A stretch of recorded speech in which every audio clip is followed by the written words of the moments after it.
Hello everyone, I hope you all are doing great. I Soumya Mendiratta welcomes you back to my channel. So today's topic is notary. Who is notary? हम अपने documents को कैसे notarise कराते हैं, जो notary होता है उसकी रिस्पॉन्सिबिलिटीज़ क्या होती हैं। अगर आप नोटरी के पास जाते हैं, आप अपने डॉक्यूमेंट्स को रजिस्टर कराते हैं तो उसमें आपकी रिस्पॉन्सिबिलिटीज़ क्या होनी चाहिए। रूल 11 ऑफ नोटरी एक्ट क्या बोलता है। So let's start the video. Who is notary? Notary public कौन होता है?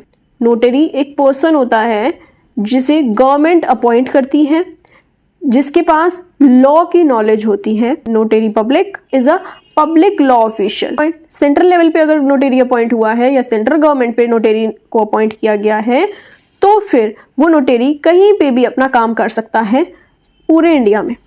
बट अगर स्टेट गवर्नमेंट ने पर्सन को as a notary public appoint किया है तो वो सिर्फ उस स्टेट के लिए ही है। सपोज हरियाणा ने एक पर्सन को नोटरी पब्लिक अपॉइंट किया तो वो सिर्फ हरियाणा में ही प्रैक्टिस कर सकता है। But on the other hand central government ने अगर किया है तो वो पूरे इंडिया में कहीं पे भी काम कर सकता है। डॉक्यूमेंट्स को नोटरी पब्लिक से अटेस्ट कराते हैं ताकि उसकी ऑथेंटिसिटी बढ़ जाए। हम नोटरी पब्लिक से अपनी contract deed, partnership deed, will, power of attorney कुछ भी नोटराइज करा सकते हैं। पर नोटरी पब्लिक की ज़रूरत पड़ी क्यों? गवर्नमेंट ने नोटरी पब्लिक जैसी चीज़ बनाई ही क्यों? क्योंकि गवर्नमेंट के पास बहुत ज़्यादा पेंडेंसी हो रही थी केसेस की एंड कोर्ट को बहुत ज़्यादा टाइम लग रहा था कि पहले उस डॉक्यूमेंट को वेरीफाई करना, उसकी ओथ एंड इन्फॉर्मेशन देखना, हर चीज़ में काफ़ी लेंदी प्रोसेस हो रहा था। तो गवर्नमेंट ने अपनी पावर को डेलीगेट कर दिया, नोटरी पब्लिक अलग बना दिया कि आप वहाँ जाके अपने डॉक्यूमेंट्स नोटराइज करा लीजिए एंड वापस आ जाइए ताकि कोर्ट्स का टाइम बचे। अगर आप अपने डॉक्यूमेंट्स को नोटराइज कराने नोटरी पब्लिक के पास जाते हैं तो आप कोर्ट्स में देखते हैं कि बहुत सारे नोटरी बैठे हुए होते हैं, मगर आपकी एक रिस्पॉन्सिबिलिटी है, आपको ध्यान देना है कि आपको अपने ओरिजिनल डॉक्यूमेंट्स एक ओरिजिनल नोटराइज पब्लिक से ही नोटराइज कराने चाहिए। फेक जो बहुत सारे नोटरी बैठे हुए होते हैं कोर्ट्स में, उनके पास आपको नहीं जाना है। जिसके पास वैलिड सर्टिफिकेट है स्टेट का दिया हुआ या फिर सेंट्रल का दिया हुआ, उसी के पास जाना है, उनके एजेंट्स के पास नहीं जाना। अगर आप जाते हैं उनके एजेंट्स के पास तो इसमें आपका ही लॉस है। वो डॉक्यूमेंट्स फॉर्जरी के अंदर आ जाएंगे जो इंडियन पिनल कोड में एक ऑफेंस है। आप जब ओरिजिनल नोटरी पब्लिक के पास जाएंगे तो आपको ध्यान रखना है कि उसके पास valid certified government proved certificate हो। आप 2 विटनेस साथ लेके जाएंगे उस डॉक्यूमेंट को रजिस्टर कराने के लिए।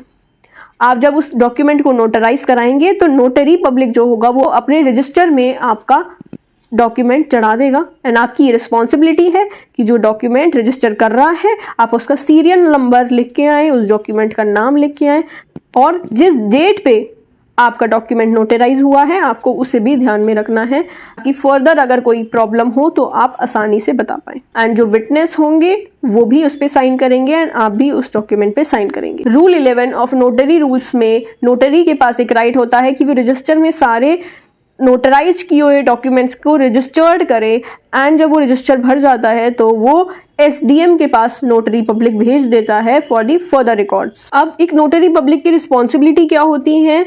एक डॉक्यूमेंट को रजिस्टर करने से पहले नोटरी की एक रिस्पॉन्सिबिलिटी होती है कि वो डॉक्यूमेंट को ध्यान से देखे कि क्या ये डॉक्यूमेंट ओरिजिनल है, क्या ये डॉक्यूमेंट सर्टिफाइड है। क्योंकि कई लोग फेक डॉक्यूमेंट्स को भी नोटराइज कराने चले जाते हैं। तो नोटरी की रिस्पॉन्सिबिलिटी है कि वो उसे चेक करे, वेरीफाई करे एंड देन क्रॉस वेरीफाई करे उस डॉक्यूमेंट को एंड देन ओनली वो अपने रजिस्टर में उस चीज़ का अपडेट करे एंड तभी वो उस डॉक्यूमेंट को साइन करे।